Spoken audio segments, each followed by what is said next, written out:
Hello, brilliant people! This is Jobert Bergaze and welcome to Jobert Talks. In today's conversation, pag-usapan natin yung very common talaga na tinatanong sa akin ng mga aking mga viewers sa iba't ibang platforms na kung saan present ang aking mga videos. Lagi nilang tinatanong sa akin kung saan daw mas magandang magturo. Sa far-flung communities ba or dito sa mismong syudad?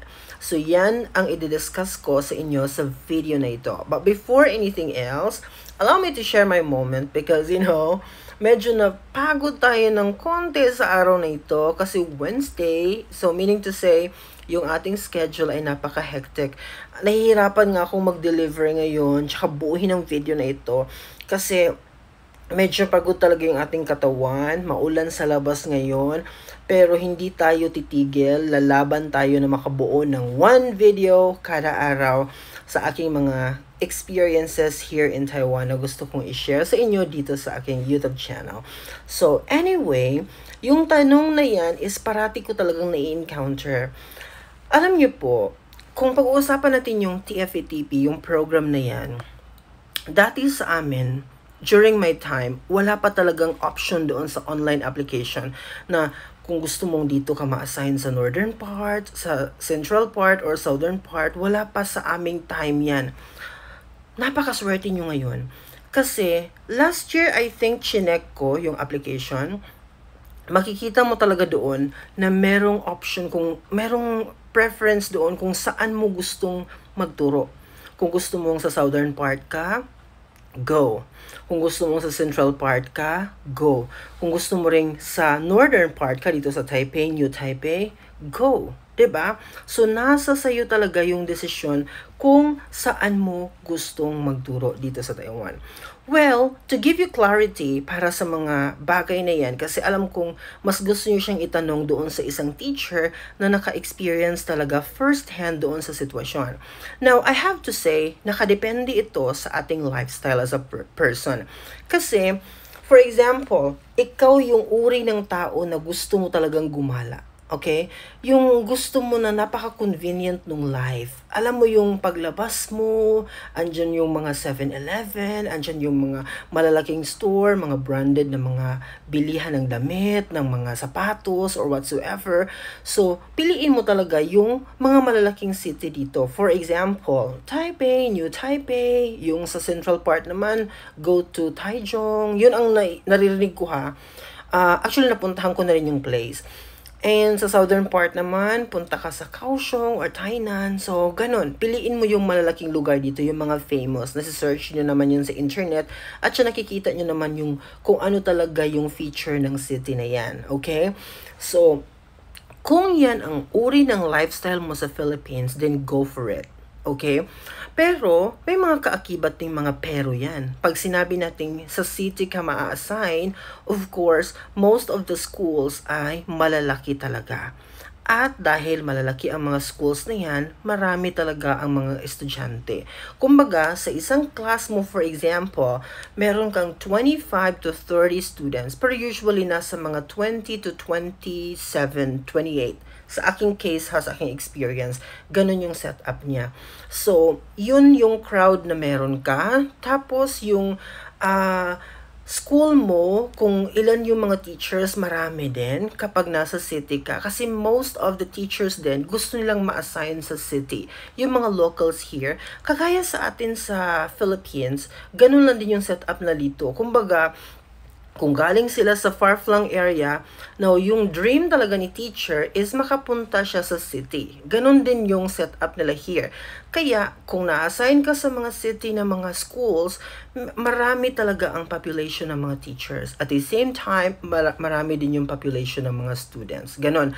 At saka, when it comes to the English language, medyo exposed yung mga bata na nakatira sa city. Medyo advanced sila when it comes to the English language. So, meron din siyang magandang maidudulot, no? You as a teacher, because pag sinabi natin expose sila sa language, mas madali na lang sa'yo to instruct kung ano yung mga activity na gusto mong gawin. Kasi sa mga far-flung communities, for sure, kailangan mo talagang mag-extend ng so much effort for you to be able to let them follow what you want them to do. 'Di ba? Kasi yung kakayanan nila sa language, medyo hindi pa ganun sila ka-expose. Ganun siya. So, for you, kung sanay ka sa city life, para sa akin, okay talaga dito sa, for example, sa Taipei or New Taipei City.